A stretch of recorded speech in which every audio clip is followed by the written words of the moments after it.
Ele prometeu regressar. Naquele tempo meu povo conhecerá meu nome. Porque eu mesmo que falo, estarei presente. Diante de nossos olhos se cumpriu o escrito. Os que olharam a ele não serão envergonhados. Logo veremos sua transformação. Aqui está Jesus Cristo homem.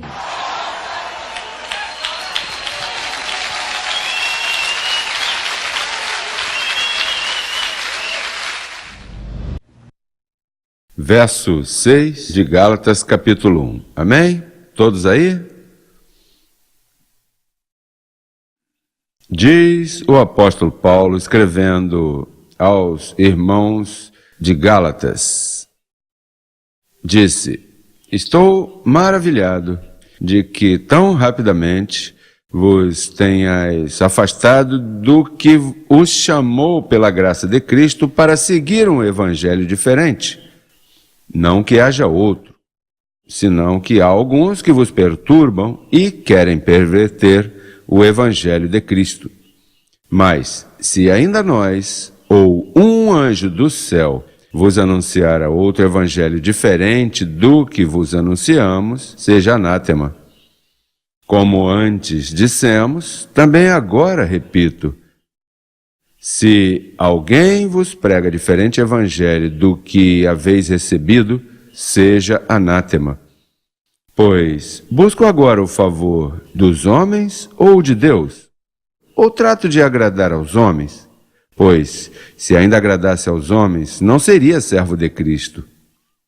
Eu recebo que em minha mente é tua mente, a mente de Cristo, e manifesta os pensamentos que edificam. No nome de Jesus, esse povo é alimentado. Graças, Senhor. Amém. Amém. Glória a Deus. Uma das cartas favoritas que estudei nesses últimos 12 anos é Gálatas, porque há uma advertência. A mim sempre chamou atenção quando Paulo diz: se alguém vos prega evangelho diferente. Então depois diz: se ainda mesmo um anjo do céu, se aparecesse um anjo do céu, sabe que as pessoas respeitam homens de muito carisma, homens que têm tanto carisma que confundem, convencem, mas se aparecesse um anjo, imagina um anjo que tomasse corpo e aparecesse pregando outra coisa, o apóstolo te manda que te mantenhas tão firme para que te atrevas a dizer: sinto muito, não posso te receber.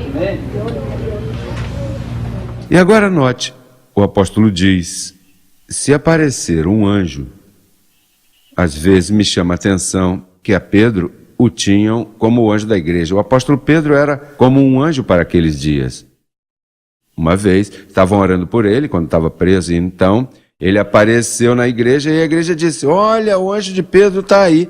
E então Pedro disse: que anjo nada, sou eu mesmo que entrei aqui pela porta. Agora bem, há que entender, se tu não entendes isso, vai sofrer nessa última hora. Os sinais não podem te confundir.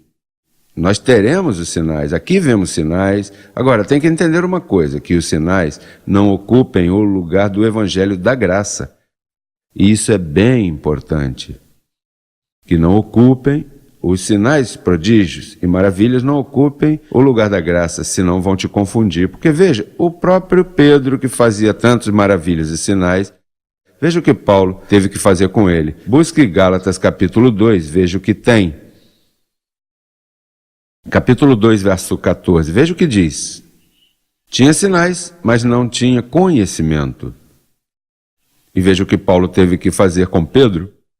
Mas quando vi que não andavam retamente, conforme a verdade do Evangelho, disse a Pedro diante de todos: se tu, sendo judeu, vives como os gentios e não como judeu, porque obrigas os gentios a judaizar? Imagina que tu visites uma igreja onde o pastor é uma pessoa maravilhosa, uma pessoa decente, uma pessoa cristã. Tu estás aí visitando essa igreja e os irmãos carinhosos, mas o que acontece? é que o pastor já saiu da graça. E ao sair do evangelho da graça, cai em outro evangelho. E ao cair em outro evangelho, a igreja começa a se encher de maldição. Então tu estás aí, inocentemente, ignorantemente, e diz, essa igreja é como outra qualquer. Sim, é uma igreja como outra qualquer, mas ao se desviar da doutrina da graça, começa a maldição. E como começa a maldição? A maldição começa nos lábios do pastor sem se dar conta. E então começa a pagar as consequências. De repente, começa aquele casal se ferir, de repente a igreja divide, e a palavra de Deus começa a desaparecer, a soberania de Deus é opacada, porque aí já se meteu o livre-arbítrio. Não, tu tens isso, aquilo. O homem começa a se manifestar nessa congregação, insultando a soberania de Deus. Isso é bem importante que eu estou te dizendo. Olha, agora mesmo, isso deveria estar em pleno canal de televisão, com todos os pastores dos Estados Unidos ouvindo essa palavra para não se descuidarem. Porque a igreja vai à deriva. Vai à deriva. Se sair da graça... Vamos ver se isso é sério. Gálatas 1, aí mesmo, veja o que diz. Verso 8. Mas, se ainda nós, ou um anjo do céu, vos anunciar outro evangelho diferente do que vos anunciamos, seja o quê? Amém. Verso 7. Não que haja outro, senão que há alguns que vos perturbam e querem perverter o evangelho de Cristo. Nesse caso, você sabe... Quem estava pervertendo? O apóstolo Pedro. Veja, quantos pastores me escutam pela rádio? Internamente, no interior, dizem, olha, tem razão, se eu li isso. Mas depois dizem, mas se eu me humilhar... Então, entra os temores. Se eu digo que ele tem razão, os membros vão embora. Ao contrário, se o pastor se humilha, os membros da igreja dizem, veja como o pastor é humilde. E então apoiam mais e não tem quem os mova daí. Então a doutrina da graça é que faz você morrer ao eu e tu começa uma confiança no Senhor. O Senhor defende minha causa. O Senhor defende minha causa.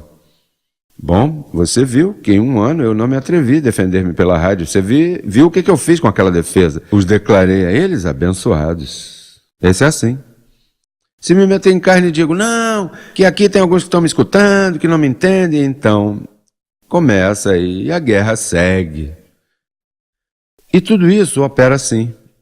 E meus filhos funcionam assim. Às vezes, um deles faz alguma coisa e de repente a carne vai aí, e eu agarro a carne e a retenho e começo a justificar. Tem tal idade, essa semana teve assim, essa semana aconteceu isso. Quando eu chego até ele, vou aí com a graça agarrada e quando falo com meus filhos, trato bem e não os maltrato. Vamos ver um ponto de partida onde tu tens que morrer para que a graça avance. Vamos ver o verso 30 do capítulo 9 para dar aqui um fundo e discutir isso detidamente. Que pois diremos? Todos aí? Romanos 9, 30. Que pois diremos? Que os gentios que não iam atrás da justiça alcançaram justiça? Quer dizer, a justiça que é por fé?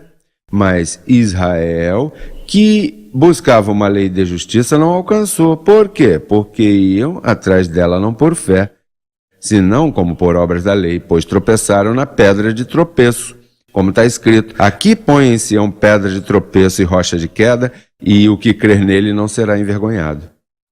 Irmãos, certamente o anelo de meu coração e minha oração a Deus por Israel é para a salvação, porque eu lhes dou testemunho de que eles têm zelo de Deus, mas não conforme a graça, não conforme a ciência. Porque ignorando a justiça de Deus... Preste atenção, aqui é que está a trampa.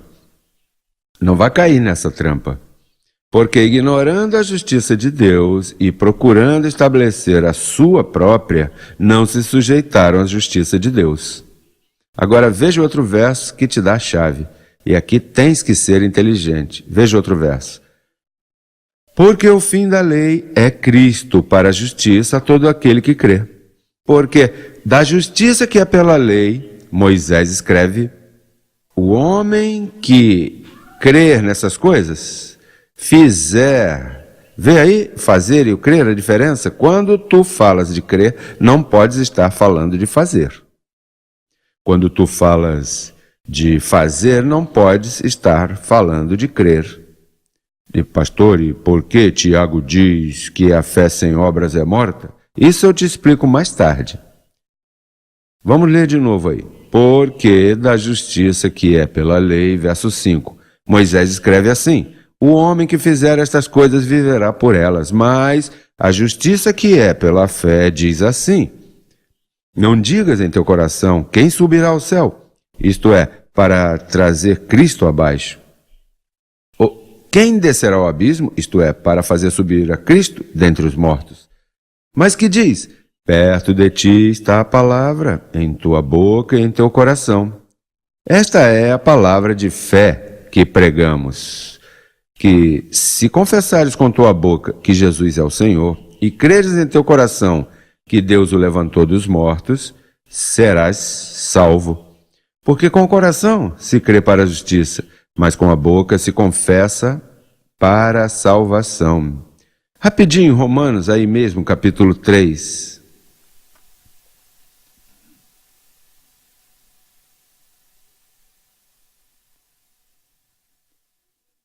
Verso 21.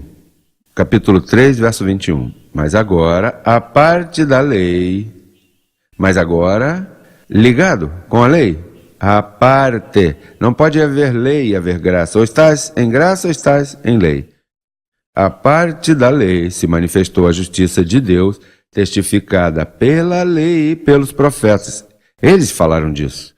A justiça de Deus por meio da fé em Jesus Cristo, para todos os que creem nele, porque não há diferença. Vamos ver o verso 27. Onde, pois, está a jactância? Foi excluída por qual lei? Pela das obras? Não, senão pela lei da fé. Em outras palavras, na lei, para tu cumprir a Deus, tinhas que fazer. Tinha que estar em tuas obras, olho por olho, dente por dente. Olha, esse irmão que nos deu esse testemunho, pois as obras não acompanhavam, está preso, não tem dinheiro. Então, ele entrou pela lei, porque a lei da fé. A fé não é uma idiotice que você se mete, é por fé, não, isso é uma lei. É uma lei, e se você entra por essa lei, começas a viver por ela. É uma lei, você tem que respeitá-la como lei. Essa lei tem que chegar ao interno de teu lar, aí no interno. Quando você pega o temor de Deus e diz a teus filhos, não diga isso, porque você fere a lei da fé. Não confesse isso, apaga isso, que pela fé que nós estamos firmes. Então, a lei da fé funciona dessa forma. Deus disse que eu estou salvo, pois eu estou. Em outras palavras, um evangelho diferente é quando o pastor diz, bom, sim, por fé somos salvos, mas tu tens que fazer, aí mesmo já começa o desvio. Então logo o pastor começa a dizer, bom, nessa igreja, sim, por fé somos salvos, mas se não te arrependes, mas se não fazes isto, mas se te descuidas nisso, aí começam as obras. E eu sei que isso é delicado, em seguida teu coração está disparando aí maquinações, umas altivezes que te levantam. E pastor, e por quê? Temos que ter uma disciplina aqui, senão os irmãos vão à deriva e damos mau testemunho. O que dirão as pessoas? Isso compete ao Senhor. Amém. Aí que começam os problemas, quando em seguida o irmãozinho quer ajudar Deus. Não, mas pastor, olha, vamos proibir que comam chiclete na igreja, e vamos proibir que venham dessa forma, e vamos proibir aquilo, e para ser membro aqui, vamos fazer uma lista de qualidades que qualificam para ser membro. E começamos, se parece muito bonito e funciona por certo tempo. Então, depois que todos preenchem as qualidades, há pastores que dizem, isso é uma igreja santa. Essas qualidades têm que ser preenchidas. Para ser membro aqui, tem que se reunir meia hora comigo como pastor para ver se eu aceito você como membro. O problema é, sabe qual é o problema? Que estabeleceste umas leis. Então, chega alguém que não está qualificado com essas leis. Então, quando chega aí, de repente você diz a essa pessoa, sinto muito, mas nessa igreja não posso te aceitar, porque aqui há umas regras, e aí o Espírito Santo começa a ser contristado. Tantas regras, tantas regras. Aí em Porto Rico, você vê que se você tem barba, tem que raspar, se a costeleta está um pouquinho embaixo, tem que subir. E se a moda é que devem estar abaixo, então tem que subir, né? Sabe? Eu me lembro quando a bainha das calças dos homens vinha dobrado, vinha, né, viradinho para cima. Então, que eu sempre conheci calça comprida de homens com bainha baixa. Então chegou a moda, né, em 1978, 68 ou 70. Rapaz, era um problema. Eu ia a uma igreja em que você ia comprar uma calça e todos vinham com aquela bainha. Então havia um pastor que dizia que aquele que puser calça comprida com essa bainha será símbolo do anticristo. Então hoje você vê o pastor e o que ele tem? A bainha daquele jeito. É porque ele não consegue com a bainha diferente. O problema é que se você comprar com a bainha daquele jeito já está muito moderno, porque agora isso é uma moda agora, né? Eu nem me atrevo a colocar daquele jeito agora.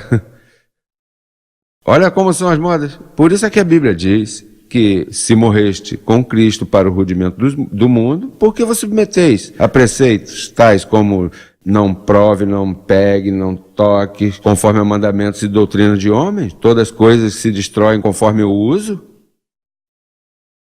A graça do Senhor demanda responsabilidade. A única coisa que é uma responsabilidade individual, tua com Deus. Por isso é que diz, cada qual levará a sua própria carga. E quando tu fazes assim, eliminas as críticas, eliminas a fofoca na igreja, eliminas que aquele esteja julgando aquele ou aquela esteja julgando aquela. Tu eliminas tudo isso.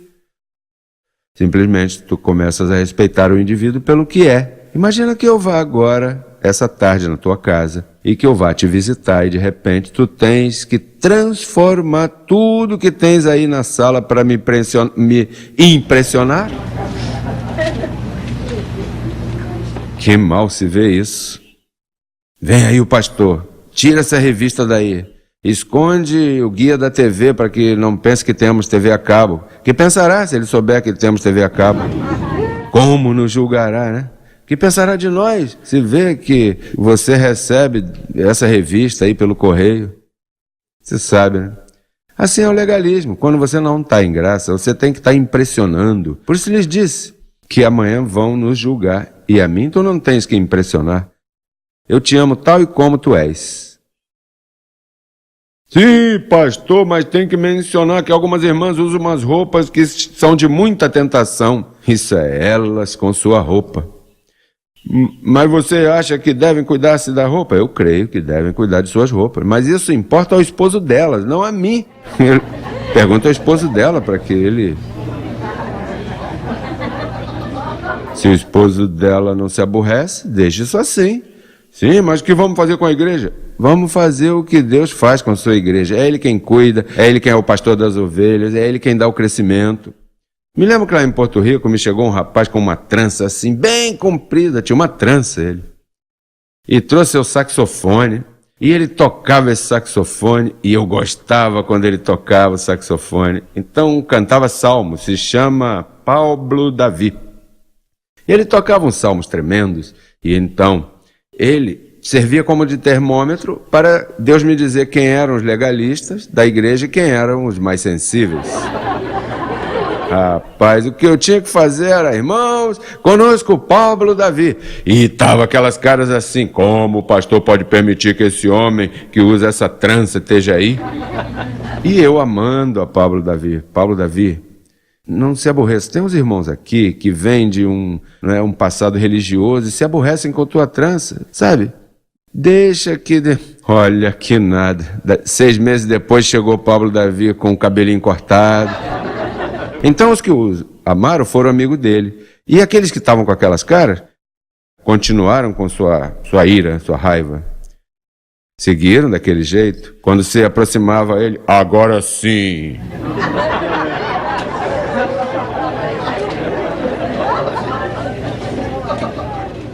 Por um pouco de cabelo,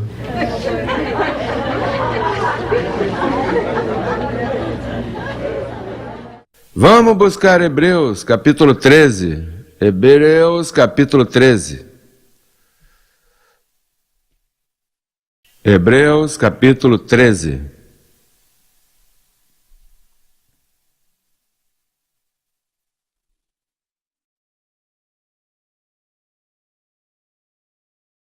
Verso 7.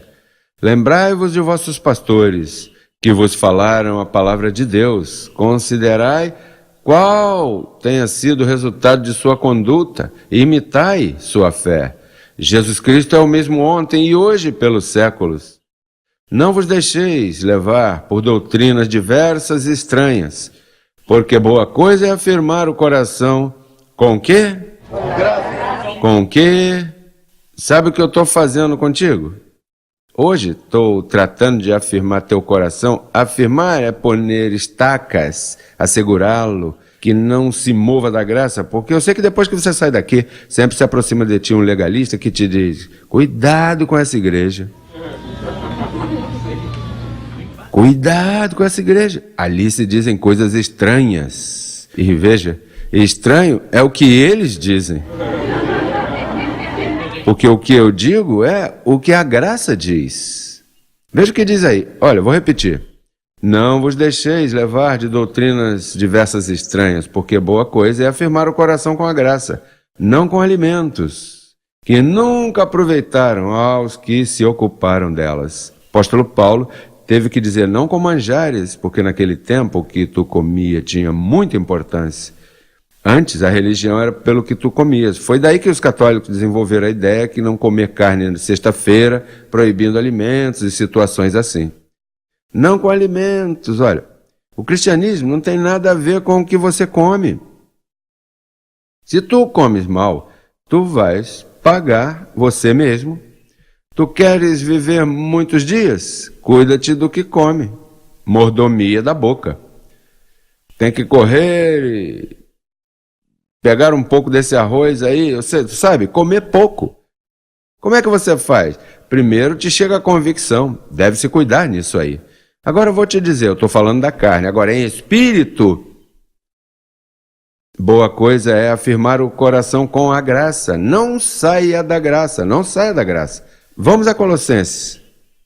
Ninguém vos prive de vosso prêmio. Sabe que tem gente que foi privada das recompensas, porque são legalistas, sempre estão julgando, esse se veste assim, se veste assado, estão atentos à aparência externa, olhando o externo, julgando pelo externo. Ninguém vos prive de vosso prêmio, afetando humildade e culto aos anjos, entremetendo-se no que não viu, vanamente inchado por sua própria mente carnal e não ligado à cabeça, em virtude de quem todo o corpo, nutrindo-se e unindo-se pelas juntas e ligamentos, cresce com o crescimento que Deus dá. Pois se morrestes com Cristo quanto aos rudimentos do mundo, por que, como se vivesseis no mundo, vos submeteis a preceitos tais como não pegue, não proves, nem toques, em conformidade a mandamentos e doutrinas de homens, coisas todas que se destroem com o uso? Tais coisas têm, na verdade, certa reputação de sabedoria, em culto voluntário, em humildade e duro trato do corpo, mas não têm valor algum contra os apetites da carne. Em outras palavras, essas coisas são culto voluntário, Deus não exige isso. Se tu queres te vestir de uma forma, ou tu, como mulher ou como homem, queres assumir certa postura, isso é voluntário, Deus não exige. E diz que tem certa reputação de sabedoria. A mulher que se cuida e que usa tem certa reputação, não toda sabedoria. Agora diz que isso não tem valor contra os apetites da carne. Quando se manifesta a carne, não respeita a roupa que tu tens, por aí se foi.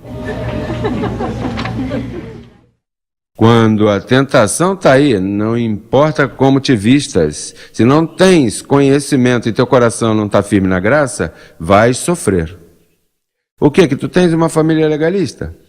Que tu tem família que está te dizendo que isso aqui é falso, que está te dizendo cuidado em vir aqui? Olha, você tem que mandar eles calar a boca de uma forma muito sábia e dizer-lhes: olha, eu não recebo o que você está dizendo, eu sei em quem eu tenho crido e eu tenho aqui essas palavras para respaldar o que eu tenho crido. Tu tens que crescer em graça. As pessoas que te criticam por você vir aqui, o que querem é confundir tua vida, porque eles estão confundidos e eles mesmos não estão seguros. Vamos buscar 1 Coríntios 15. 1 Coríntios.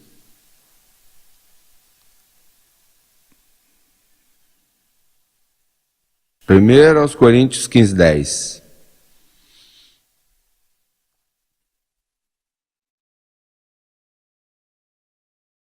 Bom, vamos ler verso 9. 15, 9 e 10. 1 aos Coríntios 15, 9 e 10. Tens que afirmar o coração com graça. Quanto não te afirmes com graça, Deus não obrarás contigo como quer, porque vai se meter a incredulidade do teu coração, vais apagar as maravilhas de Deus em tua vida. Enquanto tu tiveres dúvida nesse ministério, perderás muito tempo, vai te atrasar. Tens que estar bem claro na graça do Senhor. Veja o que diz aí, verso 9.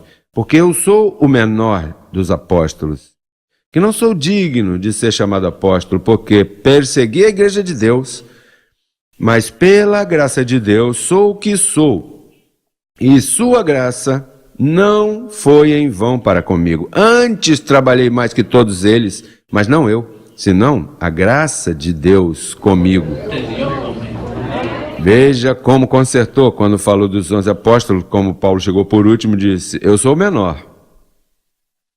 Depois disse, apareci como um abortivo, que não entrei primeiro no clube dos 11, cheguei atrasado, mas trabalhei mais que todos eles. Mas depois teve que se corrigir, porque se a carne, né? Mas não eu, a graça de Deus comigo, porque são as obras da fé. As obras da lei, as que tu tens que fazer para cumprir, para que tu dizer, sou cristão, irmão, olha como eu me porto, veja o que eu consigo. Já viu essa gente que sempre estão com eu? Não, porque eu, tratando de impressionar. Sempre tem que impressionar os demais e dizer eu. Não, não é eu. É a graça de Deus em mim que me faz fazer essas coisas. E quando há graça, não há jactância. Quando há graça, não há jactância. Não há jactância nenhuma.